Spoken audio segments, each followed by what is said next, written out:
గ్రంథాలను తగలబెట్టడం, తక్షశిల, నలంద యూనివర్సిటీ లాంటి గ్రంథాలను తగలబెట్టడం. ఖలీఫా మొహమ్మద్, ఆయన పేరు ఉస్మానా ఏదో పేరు ఉంటుంది, మూడో ఖలీఫా అనుకుంటా. అలెగ్జాండర్ ఉన్న కాలానికి ముందు అలెగ్జాండ్రియా అనే రాజధానిలో అక్కడ కూడా గ్రంథాలను తగలబెడితే ఆల్మోస్ట్ 6 months ఎక్కువగానే కాలింది అనేది అక్కడ వినిపిస్తుంది. ఇక్కడ కూడా అణువు ఎక్కడ చూసినా కూడా ఇక్కడ గ్రంథాలను తగలబెట్టడం, మనుషులను నరికేయటం. ఔరంగజేబు గురించి, గజనీ మొహమ్మద్ గురించి చూసినట్లయితే మతం మారకపోతే నరికేసి చంపేసి మతం మారుమని చెప్పటం. ఇప్పుడు మీరు కూడా మతమే మారుమని చెప్పటం. మారుతారా సస్తారా అనేదే కాన్సెప్టా? మీరు అడిగారు కదా, ఒక విషయం చెప్తాను. లేదు సార్, మారుతారా మతం మారుతారా సస్తారా అనేదే కాన్సెప్టా మీది? ఇక్కడ మహేందర్ గారు, ఒక విషయం ఏంటంటే, ఎప్పుడైనా మనం కొన్ని ప్రశ్నలు అడిగినప్పుడు దానికి జవాబు చెప్పేటటువంటి సమయం ఇవ్వాలి, తర్వాత సహనంగా పాటించాలి. ఇప్పుడు ఇక్కడ గ్రంథాలను తగలబెట్టేశారు, మతం మారినప్పుడు మనుషులను నరికి చంపేశారు. మొఘల్ కాలం నుంచి చూస్తా వచ్చాం. దీన్ని ఏ రకంగా సమర్థిస్తారో చెప్పండి. చూడండి, విభజించు పాలించు అనేటువంటి సిద్ధాంతం ఏదైతే ఉందో, ముఖ్యంగా ఏం చేశారంటే ఇస్లాం ధర్మంపై, ముస్లిం రాజులపై ఎనలేని అపోహలను కల్పించేశారు. ఆ కొంతవరకు చరిత్రలో కొన్ని తప్పిదాలు జరిగాయి, అందులో ఎలాంటి సందేహం లేదు.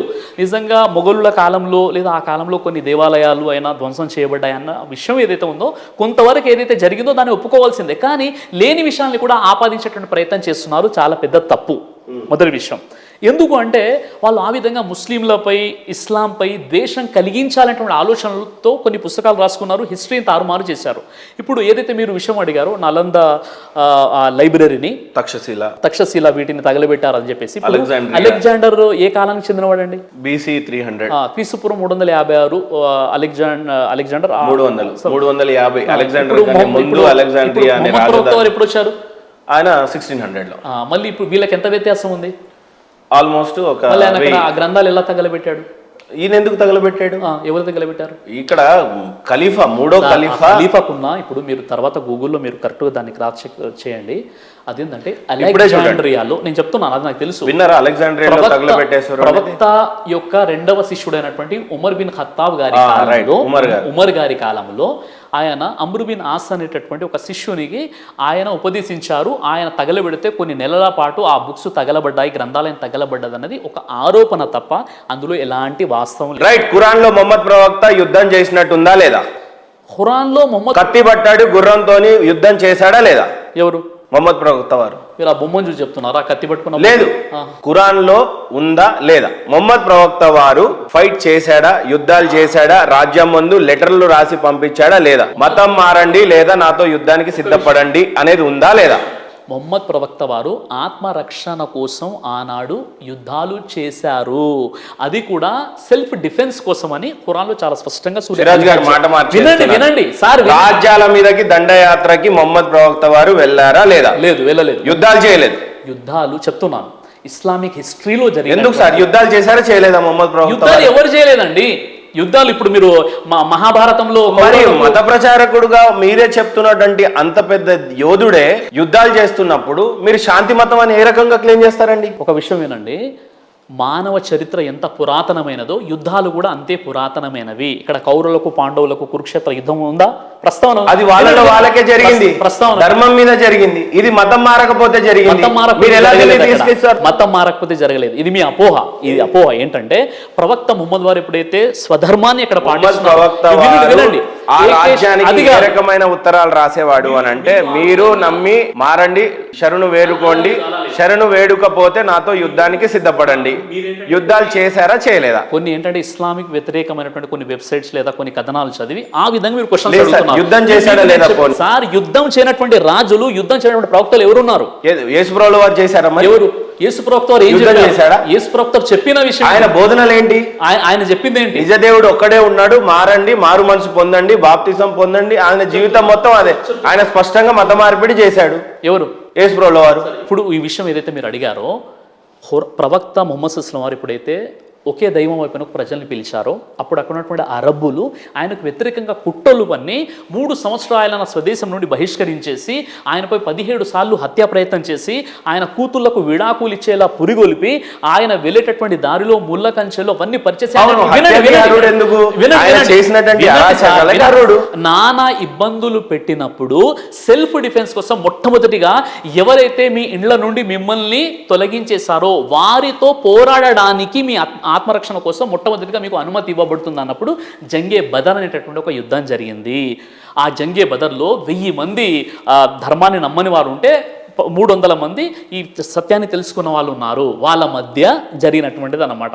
కాబట్టి మహాప్రవక్త ముహమ్మద్ సల్లల్లాహు అలైహి వసల్లం వారి యొక్క పూర్తి జీవితంలో జరిగినటువంటి ఏవైతే యుద్ధాలు ఏవైతే ఉన్నాయో ఇస్లామిక్ హిస్టరీ మీరు చూసినట్లయితే అందులో కేవలం 87 యుద్ధాల్లో పాల్గొంటే 259 మంది మాత్రమే చనిపోయారు. అందులో విశ్వాసులు అంటే దేవుని నమ్ముకున్న వారు కూడా చనిపోయారు, దేవుని నమ్ముకునే వాళ్ళు 755 మంది చనిపోయారు అనమాట. ఈ విధంగా చాలా తక్కువ సంఖ్యలో ప్రాణ నష్టంతో ఒక గొప్ప విప్లవాన్ని సాధించారు. మీకు తెలియదు ఏముంది, మొదటి ప్రపంచ యుద్ధంలో 1,70,00,000 మంది, రెండో ప్రపంచ యుద్ధంలో దాదాపుగా 6 కోట్ల మంది, హిరోషిమా నాగసాకిపై ఏదైతే జపాన్ అనుభవం ప్రయోగం చేసిందో అక్కడ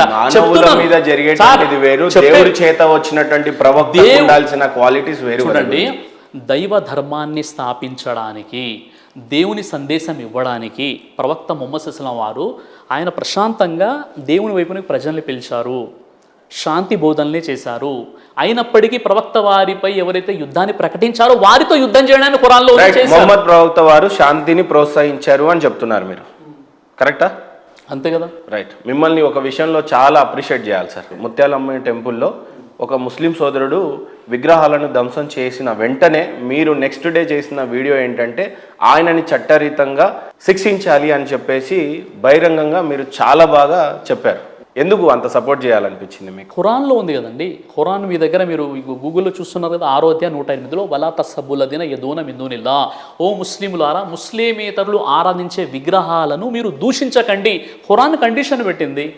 ఇప్పుడు ధర్మంలో ఎలాంటి బలత్కారం లేదు, దేవుడు అనుకుంటే అందరూ విశ్వాసులు అయిపోయేవారు, మీరు వారిని బలవంత పెట్టకండి అని ఖురాన్లో ఉంది. ఇతర దేవి దేవతల్ని దూషించకండి ఉన్నప్పుడు అంటే ఖురాన్లో స్పష్టంగా ఇతర దేవి దేవతల యొక్క విగ్రహాలను కూల్చరాదు అని రాసుంది అంటున్నారు. అవును, ఖచ్చితంగా ఉంది. మక్కలో మహమ్మద్ ప్రవక్త 360 విగ్రహాలను ధ్వంసం చేశాడు అని ఉంది. స్వయంగా మీ ప్రవక్తే అలా ధ్వంసం చేస్తున్నప్పుడు, ఆయనే ప్రలోభ పెట్టినప్పుడు మీలాంటి వాళ్ళు విగ్రహాలను తెగ్గొట్టేసి ఈ ధర్మాలను అన్నిటినీ పెద్ద కష్టం నష్టం అన్ని విద్వాంసాలు సృష్టించి మళ్ళీ మీరే నీతి వాక్యాలు బోధిస్తున్నారు. దీన్ని ఏ రకంగా ఖండిస్తారు? మొహమ్మద్ ప్రవక్త వారు కాబతుల్లాలో ఏవైతే విగ్రహాలు తీసేశారో అవి ముందు విగ్రహాలు లేవు. ఎందుకు? అది ఏకదైవ ఆరాధనతో కూడుకున్నటువంటి కాబతుల్లా. ఆ కాబతుల్లాలో విగ్రహాలు ముహమ్మద్ ప్రవక్త వారి కంటే కేవలము ఒక 200 సంవత్సరాల క్రితం తీసుకొచ్చి పెట్టారు అనమాట. ఆ విగ్రహాలు 360 విగ్రహాలు మొట్టమొదటిగా అది ఏకదైవ ఆరాధన. అబ్రహాం వినండి, ఈ టైంలో కాబాలో 366 విగ్రహాలు 60 అనుకున్నాం. ఏక విగ్రహ ఆరాధన జరగాలి, ఏక దైవారాధన జరగాలి. అక్కడనే వేరే వాళ్ళు ఎవరున్నా సరే మీ గ్రంథానికి అనుసంధానంగా ఉంటే అక్కడి నుంచి వేరే ప్లేస్కి మార్చి అక్కడ ఆరాధన చేసుకుంటారు. అంతేగాని విగ్రహాలను ధ్వంసం చేయరు.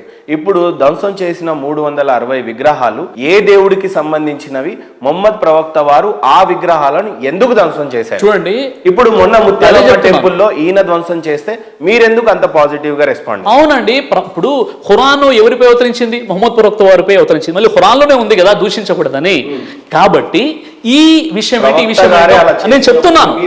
ఇప్పుడు మీరు ఏం చేశారంటే ఆల్రెడీ అక్కడ ఏకదైవ ఆరాధన చేసేటటువంటి కాబతుల్లాలో బయట నుండి తీసుకొచ్చి పెట్టారు కాబట్టి మళ్ళీ బయటికి పంపించేశారు వాటిని ప్రవక్త వారు.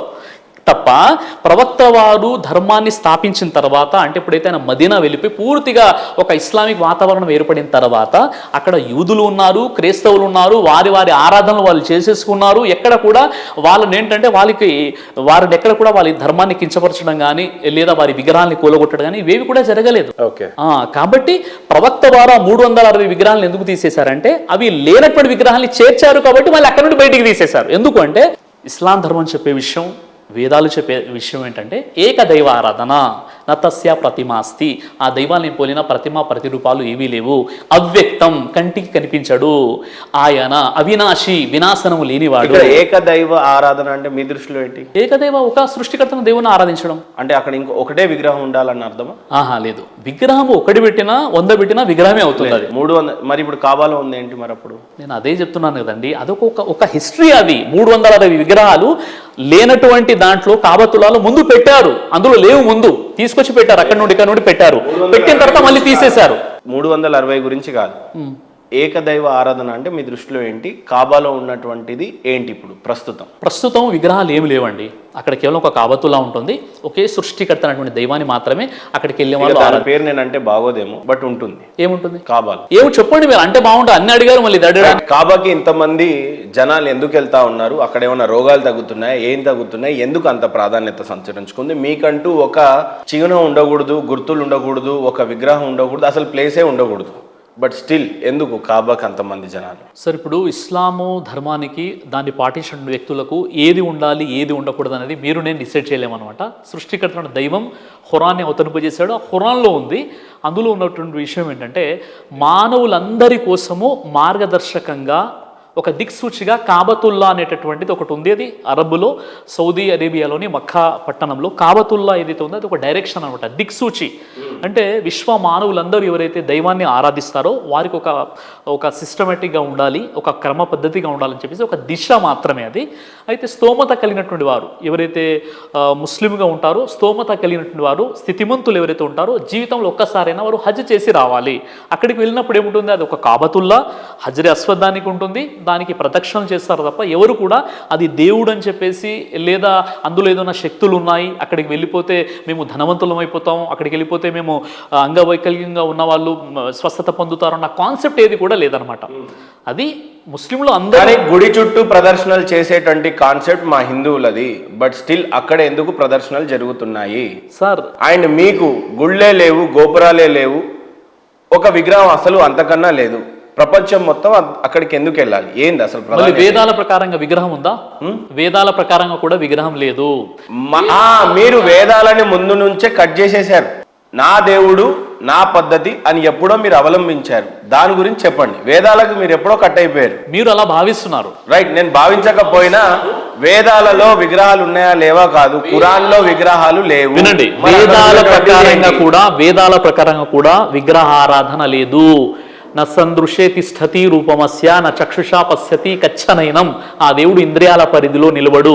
నతస్య ప్రతిమస్తి, ఆ దైవానికి సమానమైనటువంటి పోలిక లేదా ప్రతిమ ఏదీ లేదు. మరి మా వేదం కూడా అదే చెప్తుంది కదా, దేవుడికి ఏమీ లేదు, రూపం లేదు, ఏం లేదు. అవునండి, మా దేవుడిని కూడా నమ్మొచ్చు కదా మీరు. అదే ఇప్పుడు దానికి గడ్డం ఎందుకు పెంచాలి, టోపీ ఎందుకు పెట్టాలి, దానికి అల్లా అని ఎందుకు పేరు పెట్టాలి, మీరు ఎందుకు ఇంత కన్ఫ్యూజ్ చేస్తున్నారు అనేది నా క్వశ్చన్. మనం గడ్డం టోపీ గురించి ఆల్రెడీ మనం చర్చించుకున్నాం, ఓకేనా? మీరు టాపిక్ని డైవర్ట్ చేయకండి. గడ్డం టోపీ గురించి మనం చర్చించుకున్నాం. ఇప్పుడు మీరు అడిగినటువంటి ప్రశ్న, వేదాల్లో చెప్పినటువంటి దేవుడు కూడా సేమ్ మీ ఖురాన్ లో చెప్పేటట్టుగానే ఉంది. ఈవెన్ వేదాలలో ఏం చెప్పింది అని అంటే, దేవుడు నమ్మకపోతే నరకం స్వర్గం కూడా ఉంది. ఇప్పుడు మీకు ఖురాన్లో స్వర్గం నరకం ఆయన నమ్మకపోతే ఎలా ఉందో వేదాల్లో కూడా ఉంది. ఇక్కడ కూడా మీరు శిక్షకు అర్హుడే. నిజ దేవుడిని వేదాల్లో తెలుసుకొని నిజ దేవుడి వైపు మీరు రాకుండా మీరు ఇంకో దేవుడి వైపు పోయినాక మళ్ళీ మా దేవుడు అని ఈయననే దేవుడు, అందుకే నేను మారానని మీరు సాక్ష్యం ఇందాక చెప్పారు. నేనేం కన్ఫ్యూజ్ చేయట్లే, మీరు కన్ఫ్యూజ్ అవ్వకండి. నిజ దేవుడు ఈయనే అని మీరు అటు వెళ్ళిపోయారు. ఇప్పుడు వేదాలలో నిజ దేవుడు ఆయన ఒకళ్ళు, ఆయనకు రూపం ఉండదు, శక్తి ఉండదు, విగ్రహాలు లేవని ఇప్పుడు మీరే చక్కగా తేల్చేశారు. ఇక టెన్షన్ లేదు. మరి వేదాల్లో కూడా విగ్రహాలు లేవు.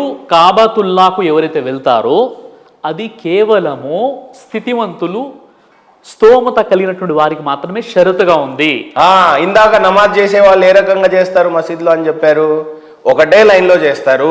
ఇక్కడ రాజు ధనిక పేదకి ఏ రకమైనటువంటివి లేవు.